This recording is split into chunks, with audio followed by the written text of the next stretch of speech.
Okay, back to it with Mighty Morphin Power Rangers Season 2. It's been a minute since I've been able to get myself to do this.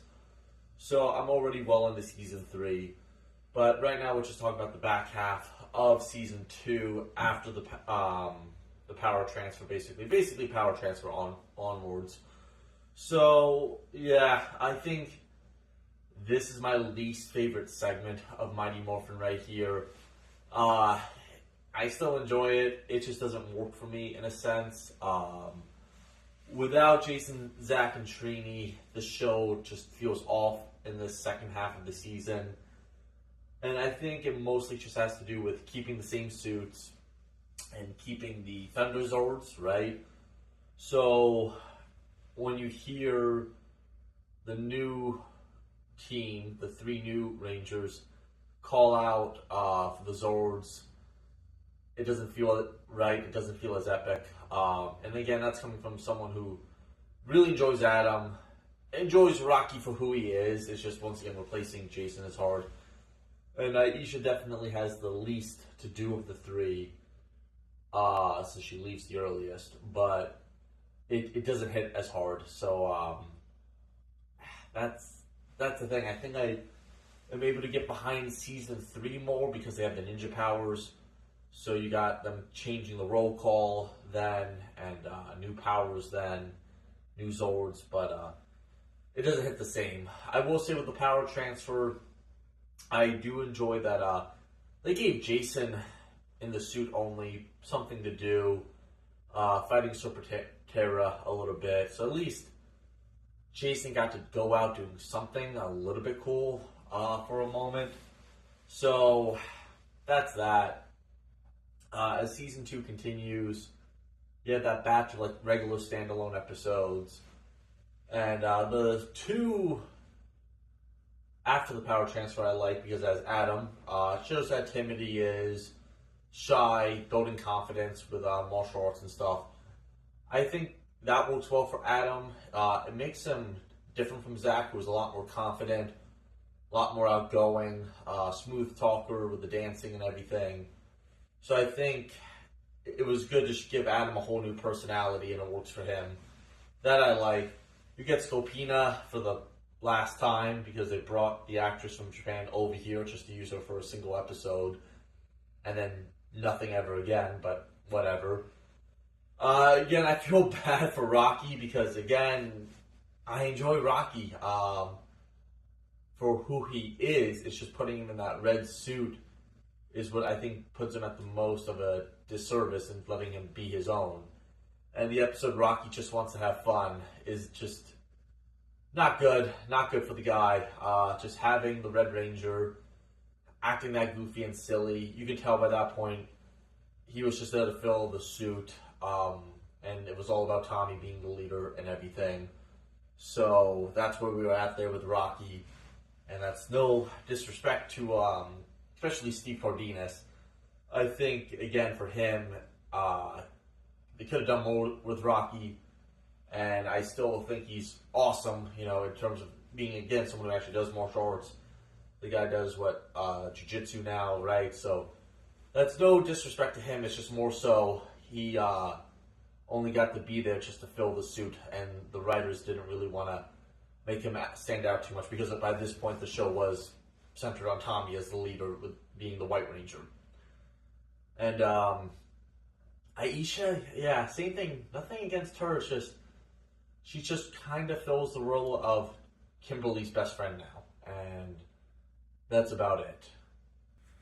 So going into the season, there's not too much interesting stuff to say. I think for a little bit until you get to the wedding, bringing Rita back, having her marry Lord Zed. Again, a lot of people like to complain how that's when Zed went downhill. And again, there is a big contrast between how intimidating Zed was portrayed early Season 2 compared to later on. I will say, him marrying Rita, it brings a lot of comedy, at least to the show. There's a lot of fun, goofy dialogue between the two and Goldar. Eventually, again, Rito going into Season 3. So it definitely makes just those scenes of them in the palace more entertaining instead of just Zed and Goldar talking to each other. There's a little more fun to it.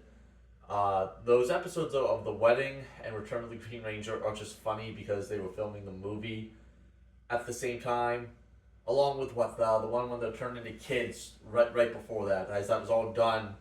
So the actors, the main cast, didn't actually have to do as much work since they were doing the movie.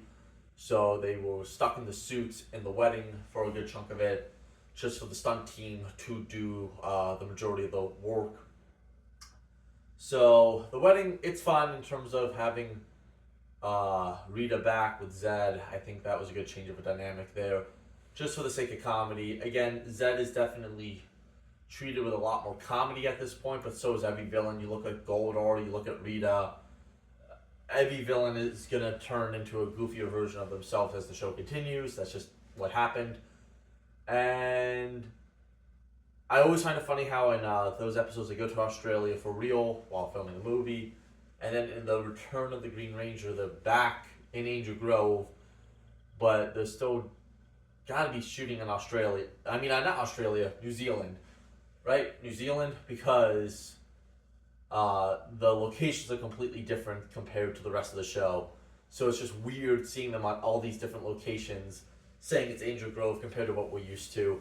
I just find that interesting, though. Return of the Green Ranger, though, is a lot of fun. It's just cool seeing the Green Ranger again, having the evil Tommy, having them fight.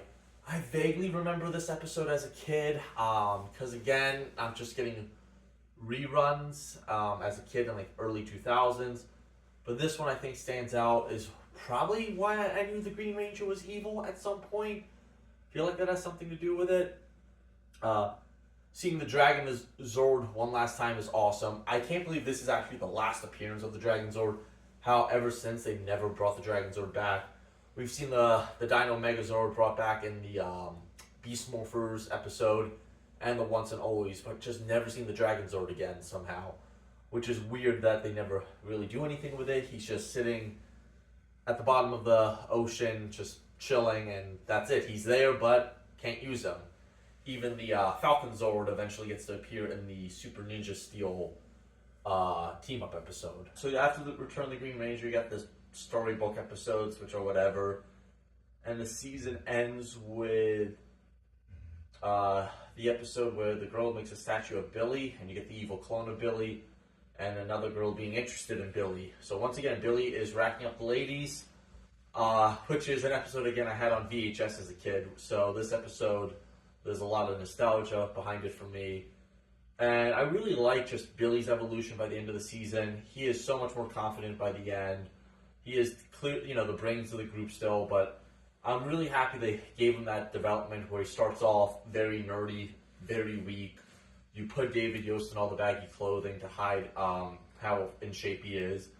And by the end of season 2, even going into later season 1 and early season 2, they let him show off the muscles a bit. But by the end of season 2, you get him without the glasses mostly and a lot more, tank tops, like just letting him show he is perfectly capable compared to the rest.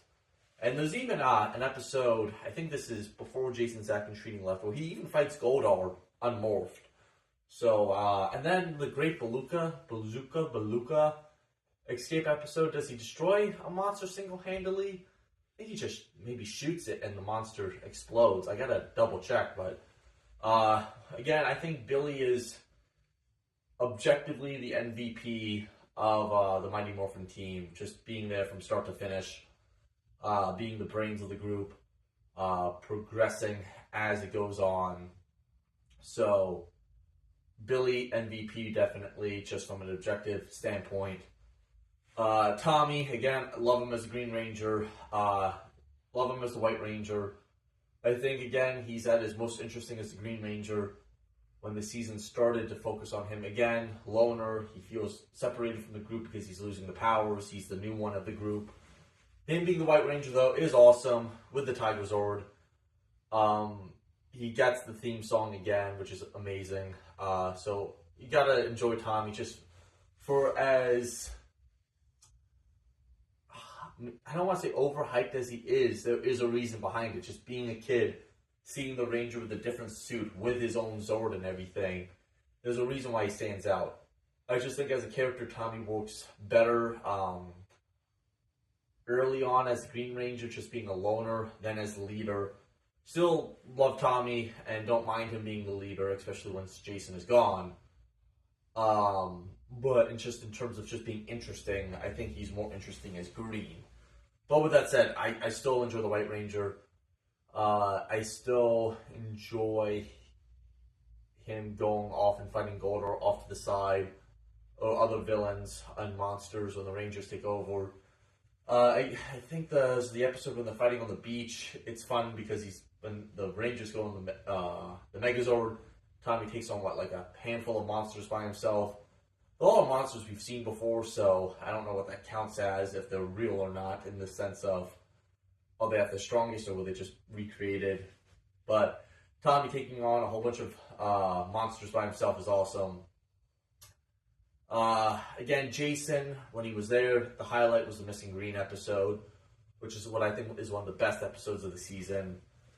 But then you get Rocky, which I feel bad. Like I said, Rocky just wants to have fun, does not do him any favors. Adam, I think, had the two best episodes to develop him and his personality of the group. Thunder Megazords, I definitely enjoy. And then Bulk and Skull this season, they once again really stopped the bullying aspect of the characters and just make them more comic relief, trying to get famous. So each season they kind of have a different gimmick going on in terms of what they're doing. And I do enjoy them this season, and especially going further on, just how the relationships with the Rangers develop.